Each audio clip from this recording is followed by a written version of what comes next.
Options trading is an alternative way for investors to invest in the performance of a security, such as a stock or an ETF. By trading options, an investor attempts to capture the up or down movement of a security, while only investing a fraction of the cost it would take to own the actual security. For example, consider a stock that's currently trading at $100. If you purchased a share and the price went up $5, you would have a 5% return.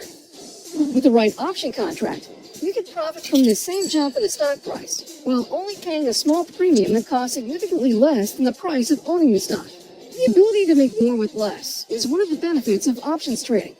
However, the potential for greater profits comes with greater risk of losses. To help you understand why, let's take a closer look at how an option contract works. Unlike a stock, when you buy an option contract, you're not purchasing the security itself. Instead, you're purchasing a contract that gives you the right to buy or sell a security at a certain price before a certain date.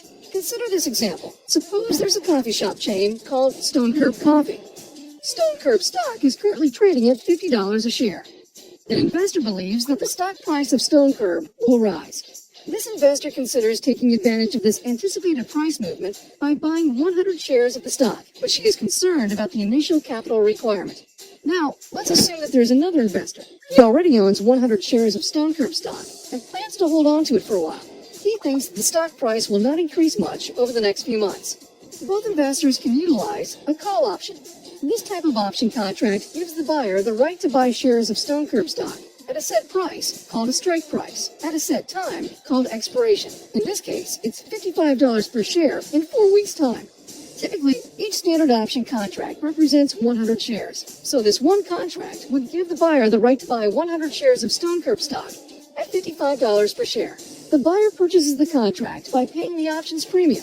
The premium, or price of the option, is determined by several factors, including the stock price, time until expiration, and implied volatility, which is how much the stock is expected to move during the life of the contract. This premium gets credited to the seller of the call option and helps to partially offset the original purchase price of the stock. For this example, let's assume the total premium is $100. Our buyer pays the $100 and purchases the contract. Now, let's examine what could happen to this investment. Suppose our buyer's instincts were right, and Stone Curb stock is now selling at $60 a share. Remember, the call option gives the buyer the right to purchase shares of this stock for $55 a share. The buyer can exercise the call and purchase 100 shares for $55 each, and then sell them at market value for $60 each, making a profit of $5 per share, not including commissions. Because shares of Stone Curb have risen by $5, the buyer's contract is essentially worth $500. If our buyer sold her contract, she could potentially make around $400 in profit. The value of her contract minus the $100 premium she originally paid for it, as well as any commissions and fees. While the buyer's investment paid off, things didn't work out as well for the seller. Although he was able to collect $100 for selling the option, he missed out on a portion of the stock's appreciation because he was obligated to sell his stock at $55 per share. Now, let's rewind. Suppose the stock moved in the opposite direction and is now selling for $45 a share on the last trading day prior to expiration. The buyer's contract gives her the right to purchase shares of Stone Curb for $55 a share. Because no one would want to pay $55 for a stock that's selling at $45 in the open market, the buyer's contract will likely expire worthless. The buyer is now on track to lose 100% of her initial $100 investment, plus any trading commissions and fees. For the seller, the option expiring worthless is good news.